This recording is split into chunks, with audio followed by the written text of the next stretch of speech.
Hi everybody, Mario Pyre is here. Today we're going to be talking about coloring line art using Photoshop. So let's get started. If you're an art student of mine, you're going to want to make sure that on your desktop you check your icon for your Huon tablet right here. Click on that and just make sure that you get this screen popping up, and also you can move to the pen tool and disable any of these shortcuts for your pen tool. Secondly, you want to go to Photoshop, double click on it, have the program open up, and you'll have a screen similar to mine like this. We're going to be uploading our own image onto Photoshop, so you're going to find your image of your line art. You're going to click and drag it directly over the Photoshop icon, and it'll get you loaded up. Now let's get familiar with our Photoshop board. On the left hand side you have tons of tools, and if you glide over you get a little illustration of what each tool does. If you click and hold a tool icon, you're going to notice that it has sub-images, sub-controls underneath it. So for example, when you get to the gradient tool, there's also the paint bucket tool available. A couple tools we're going to be using is that's the color tool. We'll be using that a lot today. Now let's set up some of your windows that you want to access. So here from the Windows drop down, you want to make sure that you have two windows open, your layers and your navigator. So make sure those are checked off. Navigator allows you to zoom in and out easily and around your image, and the layers window is going to be super important in terms of working in different areas. We want to unlock the layer that you have, and we're going to double click on it, and we're going to call it line art. We're then going to see that you can shut it off and put it on anytime you want. We're going to hit the new layer icon here, and a new layer will appear. We'll drag it underneath, double click on it, and we're going to call that background. We're going to click on the background, get our paint bucket tool, and select white, and we're actually going to shut off the line art and dump white into the background. That way, when we erase or anything, we always have a white background to look against our color work. We're going to create another layer,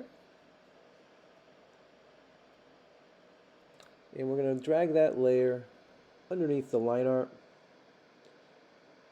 That's going to be our first color layer. This is going to be our color tool, so I'll just show you. I'm going to start putting some color down.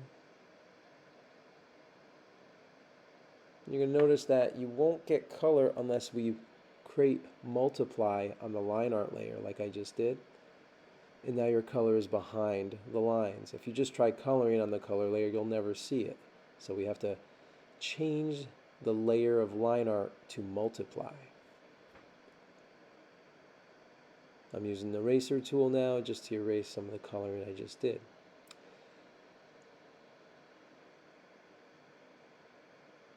This is my brush tool. There's a lot of options in these packs here for different types of textures and brushes. Some are sensitive in terms of line art, and hardness means the line will feel more like a Sharpie, and when you bring the hardness down, the line you do will feel more like an airbrush, very soft effects, almost like spray paint. So with the hardness up, I can flick with this pressure sensitive brush and create thick to thin line strokes. And just erase that up. So let's start doing some coloring. When we do our basic color fills, they're called color flats. So I'm going to call this trees, and I'm going to use this layer just to color my trees. I'll be using different layers to color my water, my sky, my cabin, and things at a later point. This will help me control how I use my colors. So I'm going to select a green I believe I like. I'm going to switch then to the brush tool and change the size of my brush, and I'm going to start literally coloring in and filling in. I can change my brushes anytime I want, and I can change my brush size either using the bracket keys on my keyboard, or I can use the shortcuts on my drawing tablet as well. Right here I usually like to go around the outside edges of the subject first and then just do a quick fill inside. There are many ways that you can color and fill subject matter with digital drawing. I'm doing a quick and dirty way that you would traditionally do with a coloring material in the studio. A lot of other artists will select an area and fill it. One thing you can do with your canvas, just like a piece of drawing paper is, you can select the hand tool over here to the left. The hand tool will move it around like moving a piece of paper on a table, but if you need to twist the canvas around, you can also select the turning canvas icon there, so you can always move it so it works with your hands and your hand position to do the best coloring and line art you can. Just kind of accelerate through here, finish coloring the rest of my trees with this basic green, and there we go. My next step is I'm going to change to the color brown because my trees also have bark, so I'm going to zoom in and start filling in all my tree trunks and branches. So I'll use a thinner line here. That's more like a pen or a marker type brush. And I'm just going to work that in there. If at any point I didn't want this color brown, I could always change it. But again, it's just another fill. I'm on the tree layer still because this is all for the tree. Now, this is the important one, the clipping mask layer. Now, I'm going to create a layer that's going to help modify the information I just put down in the trees. So what I'm going to do is I'm going to create a new layer.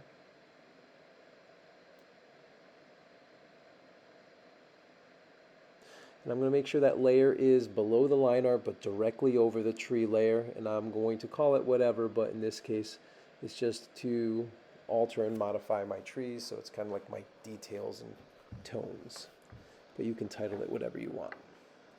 The important step here is this layer is going to become a clipping mask layer. And I'll talk more about that in a second. So I'll click on this icon here. A drop-down menu will allow me to convert it to a clipping mask, like so. And you see this little drop-down arrow right over the tree layer. The interesting part about a clipping mask is it sits over a layer and only affects that layer. It doesn't affect any other part of your artwork. So you can be messy and do a lot of trial and error. I'm now going to shade and highlight my tree bark. So I'm going to select a darker brown. Again, I'm on the clipping mask layer. Just to show you, you can use the eyedropper to match color again anytime you want if you had a different color. I'm going to select the brush that I feel is correct for the job.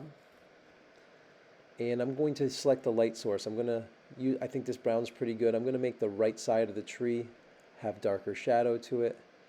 So I'm going to start doing some simple kind of cell shading, almost like anime has, by just doing some darker coloring along the extreme right side of the branches and the tree stump as well.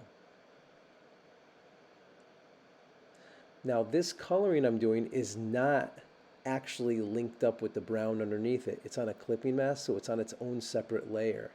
That way, if I ever made mistakes, I don't affect what I colored in the tree layer. I can always go back and change things. What I'm going to do now is I'm going to pick a lighter color to do a highlighted side of the tree. I feel like that's a little too bright with this type of brush, so I want something a little more subtle. One thing I can do is I can go to my history tool and go back in time, usually up to about 30 steps back. And what I can do is I can go back to wherever I wanted to be when I worked in the past and just continue from there directly. It's a nice way to undo. Again, on the clipping mask layer, I'm going to bring my opacity down, which means whatever color I select, if I want to bring 100% of the color in, I can. But in this case, I'm going to bring in a lot less than 100%, so I can slowly add in that lighter brown or that tan color. I'm going to bring it in. And what I can do is I can start brushing it over that darker brown I did and get more of a painted effect of color blends, as you can see. This is all about style. If you want to color a certain way, you might have sharp shadows and highlights, or you might have softer ones like this for more maybe realistic comic style. Well, let's talk about exploring brushes. There's a ton of brushes in Photoshop, and you can always download more. I'm going to want to make some darker tones in my tree, but instead of using the brushes I used, maybe I want to try like a splatter type brush to see if I can get leaf textures. Let's see what this one does with a darker green. It's okay, but not a huge fan. This might be good for like beach sand with the speckles, but it's not so great. So I'm just going to use my eraser and erase that up. Again, I'm on the clipping mask still, so it's not affecting the green underneath. Let me try this one. Again, change your brush size. And this one just has an effect that really doesn't work for me. So again, I'll erase that. I can always go to the history tool or edit undo as well. Let me try this one here. No, it's a smudge tool. That one doesn't work for what I need.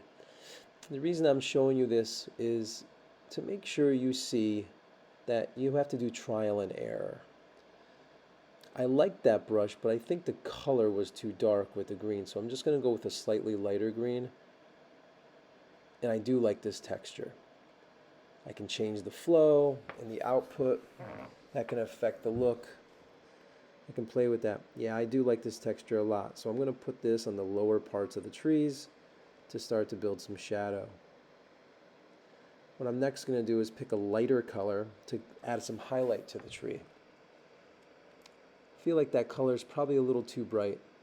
Again, I'm going back to the eraser tool and erasing that. Maybe change the flow a little bit and slightly darken it. There we go. It's a nice little highlighted texture for this graphic illustration, and it can mix it with the darker colors too. Add a little bit into the other surrounding trees as I get moving. Now let's talk about cleaning up an illustration. You might do a lot of nice work, but then you notice that, oh, I put a lot of green over that brown area I enhanced before. So what do? Well, because I'm on the clipping mask, I can get my eraser and erase out a lot of that green that went on there to my heart's content. This means I might need to go back, sample and select that darker brown again and recolor in with the brush I liked using before and just redo some of the work I did before.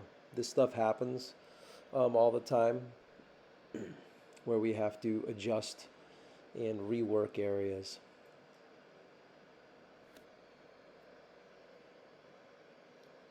Now I'm back to where I was before. So here's some concluding thoughts, and we're going to talk about like how to close down Photoshop as well. A clipping mask is going to be super useful because you can modify your original colors and add textures and detail. Adding new layers is easy. So I'm going to create a layer for my cabin, for my trees, for my sky, for the water, for like the grass. And the reason is I want to separate things, so if I make a mistake, it's not affecting the whole illustration, and it's really easy to modify. Oh, and by the way, a clipping mask is really cool because it affects only the area you colored in before. I just saved to the cloud. That way I can access it from another desktop anytime. So hopefully you saw that. Here's an image that's a finished illustration I did earlier this week. So you can see all those tools put together to create a finished illustration. Thank you.